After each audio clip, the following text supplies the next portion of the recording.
Hi guys, my last video got really long with my garden goals and I was going to plant some perennials, so I decided to put it in a separate video. So here it is. If you want to look at the garden goals videos, you can look at it right here. I'll try to link it.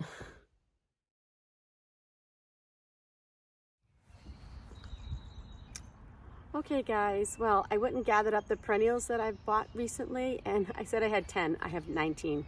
Oops. And I'm trying to practice restraint because it is a little bit early. But I thought I'd give you a little haul of what I'm going to try to set out and plant today. Mr. Hubby is planting the emerald green arborvitae, the one that we lost in our hedge. So while he's doing that, I'll show you what I bought. Let me see. So I bought 3 more of this hardy geranium. I already have one, so I bought 3 more. It looks like that. It's a nice, lovely front of the border plant, perennial. So 3 more of those to plant. I have, let's see, 2 echinacea. I couldn't resist. They're kind of small, but this one's called Echinacea Sombrero Sangrita. Isn't that pretty? And guys, remember my last couple of videos ago, I broke my mic. I have one on order, so I'm sorry if you're getting some wind noise because I don't have a mic on. It's supposed to be coming in a couple days, so I did order a new one. And look at this one, Echinacea coneflower, Sombrero Tres Amigos. It looks like that. This is the one that kind of has slightly different color, like it starts out as one color and then it turns a deeper color. So I think it looks like you have multiple colors on the same plant. So those are the 2 echinacea. I have 1 daylily. I thought this one was so pretty, guys. Let me get a little closer. It's called Daylily Apricot Sparkles. Isn't that pretty? Apparently it says 3-inch apricot blooms highlighted by a shimmering dusting. They had me at shimmering. Who wouldn't love that? So I don't even think I have any daylilies in my yard. I'm trying to think. I had some in my old property, but none here. Oh, I have one that I dug up. It's like a creamy white. It's in one of those pots over there. I don't know if it even made it. And then I bought 3 of these. This is Allium All Summer Beauty. So it's similar to Millennium, but I think it's just a little lighter purpley pink instead of like that darker purple. So I have 3 of these. 1, 2, 3. So I'm thinking, I don't know if I'm going to plant these in a clump or not. I think I might separate them. And then I have this other allium, which looks like it could use a little water. I did buy it with the leaves like this. This one's it's called Gladiator. Looks like that. These are the real tall spikes. It says it gets 3 to 4 feet tall. So this is one of the giant ones. Softball sized flowers bloom well into August. So there we go. I have that. And then we have 1, 2, 3, 4, 5 of this Elijah Blue fescue grass. I think that's what it's called. Isn't that pretty? A low edge of the border type of plant. I like the texture and the blue color. And what else do I have? Oh, I do have 1 Russian sage. I was thinking about putting this out at my fence. I'm not sure about this one. I might not plant this one back here. I have to think about it. If I do plant this one back here, I'm gonna have to buy like 6 more because they get really big, but I'm gonna want them to be like 1 there, 1 there, 1 there, like a repeat of it. So it just looks a little more cohesive. It's really hard. I mean, I am very much an amateur gardener and I want my border not to look like it's just a mishmash of things, you know. And I think when you see these beautiful borders that people put in, they go out and they buy like 100 plants at once and they put them in these big swaths and it looks lovely, of course. Who can go out and buy 100 perennials? Not me. So I'm trying to do it in a way that's not going to break the bank but still look pretty. I think the saving grace is going to be all those starts I have at home. I think I have, oh gosh, I probably have just the coneflower purpurea, just the plain coneflower, the regular common purple coneflower. I think I probably have 20 of them. growing, so I don't know. But I don't want just the plain ones. I want the pretty ones, but I couldn't find seeds for those. Next year, that's going to be my goal, is to start early with buying my seeds and buy some really cool seeds that you can't find everywhere. And the last thing I have to put in, which I don't have any iris in my beds either, but I like it for the flower, of course, but I also like it because I just like this spiky texture. Okay, I don't have anything like that in this bed. And this one's called Presby's Crown Jewel. It's a blue and white iris. I thought was very interesting. The other day when I was in the local garden center, they had two and I scooped them up. They only had two. I hate getting just a pair or something. And when I went to Hyannis today, I found this one, so I scooped it up. Let's see what it says about it. It gets 36 inches tall, so not the front of the border, but back a little bit. So I'm excited to put that in. So now I just have to figure out where I'm going to place all these. So let me go ahead and do that, and I'll be back. Okay, guys, I set out all the plants. I don't exactly have the large drifts that I'm dreaming of, but I'm going to start with this. And if I really like the plant, or the plant does well, I'll just go out and buy like more and plant them, because I have a lot of spacing between, so I can always add more. So here we go. It's actually getting late in the day and I haven't even got one plant in the ground yet, so let me get to that.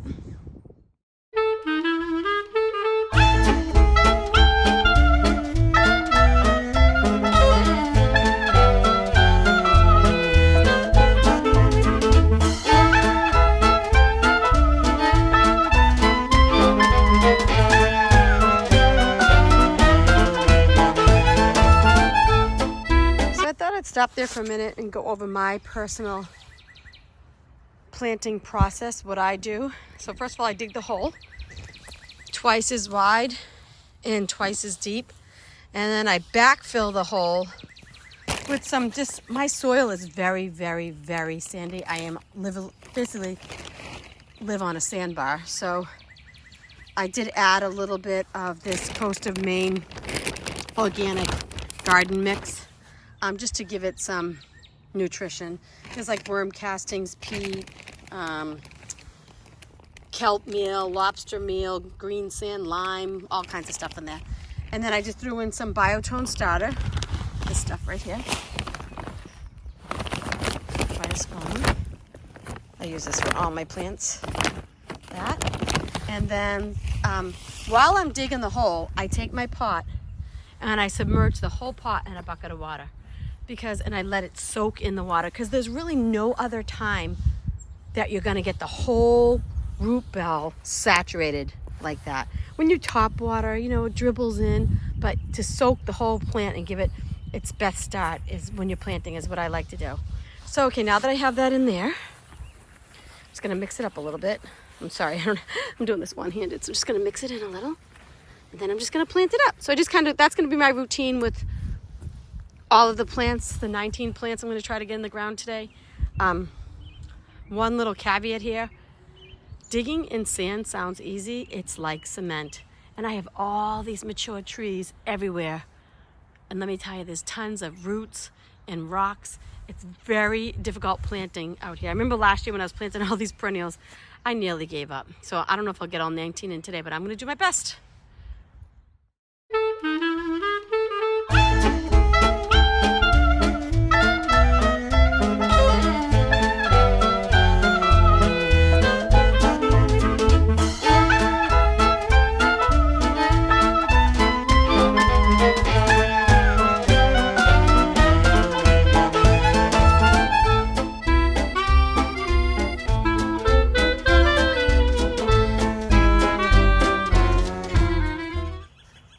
Now, I love Garden Answer. I love all those beautiful gardening shows that I watch on YouTube. But every time they dig in the soil, they use their little power planter and it digs up nice. They never hit icebergs. I hit an iceberg, so I have this big pickaxe thing. Oh gosh, I have a feeling that this is just the tip of the iceberg. Giant, giant rock. Let's see if I can get it out. Oh, wait a minute, maybe I can get it out. This is how digging goes in my yard. I don't know about you. Oh, wasn't too bad. I got it out. Let's see. Whew. I thought it was the tip of a giant iceberg and I'd have to reposition my plant, but it wasn't too bad. It's just this big. This is what I have in my yard. Lucky me. Onward and upward.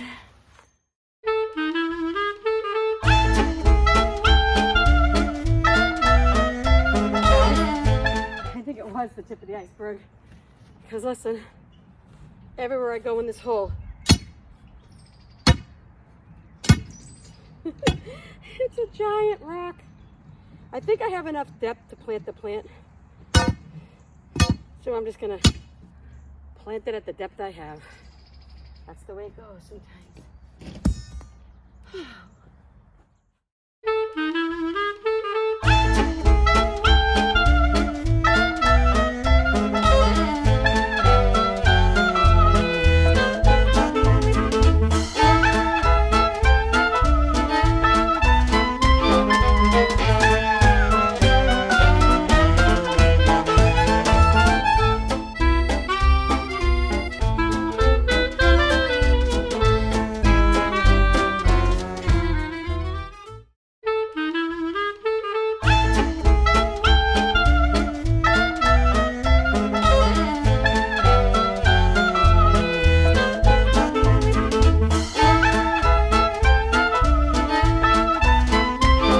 Okay guys, it's the next day. We didn't finish yesterday, or I didn't finish. I got all the holes dug. As you can see, the plants still need to be planted, some of them. I got like 10 of them done yesterday. But I ran out of soil for so I had to go to the store. And I ended up buying this, because the other stuff I was using is really for raised garden beds, but that's what I had on hand. But I bought this Fafford outdoor planting, which I used to do my front walkway bed last year, and it was great. So, but I just wanted to show you an example of my soil. So this is the soil that I dug up. That's my soil, guys. It's pretty much pure sand. So that's why I amend every time I plant. I'm sorry, my finger's on me. That's why I amend every time I plant. So by the time I feel like if I put enough plants in here, I'll have nice soil someday. And it's really windy today, and I don't have my mic. But this is the soil I'm adding. Let me show you an example of it. See? That's what I'm adding. Much better. And this is an example of the rocks. Just a little small portion of the rocks that came out of that hole. So that's what I'm up against when I'm digging. It's not smooth sailing. I'm actually pretty sore because it's been a while since I've dug this many holes, like last season. But these aren't even the big ones that I pulled out. These are just the ones that I just set right here out of that one hole. I threw a bunch of them in the woods already. So that's it. So I'm going to get going and plant up the rest. Mr. Hubby's going to mulch. He already edged, so he's going to just mulch. We're not going to mulch this entire bed. We just have a little extra from our other projects. We're just going to kind of clean it up a little bit. So I'll show you the end result, but it's going to rain, so I might not be able to show you today. Racing against the rain. Okay, guys, we're done. Here's a backup view. Those big things to prevent the bunnies were eating my stuff, so we need more mulch. We didn't have enough. But anyways, so these are the plants I planted. The ornamental onion, the one similar to Millennium. The Elijah Blue fescue grass. I did kind of a little swoop right in front of my drift roses. And here's another ornamental onion. It's a little windy. This is one of my cone flowers. I decided to put my Russian sage right there underneath the bird house. We have bluebirds in there. If I like what I see in this garden, I will get more and repeat the same pattern. That is the beautiful daylily, the sparkly one, another ornamental onion. These are two hardy geraniums, and that's the other coneflower. And over there I put the giant alliums, gladiators, and then these are the irises. I put them right there, and the two other hardy geraniums. So I think it filled it out a little bit at least. It may still see a lot of mulch, but it will come. It takes time. So thank you so much for watching along. This has been fun. It's been my really first big planting of perennials this year. So it was a lot of fun. It was a lot of work, but it was a lot of fun. So thanks for joining. Have a wonderful day. Bye-bye.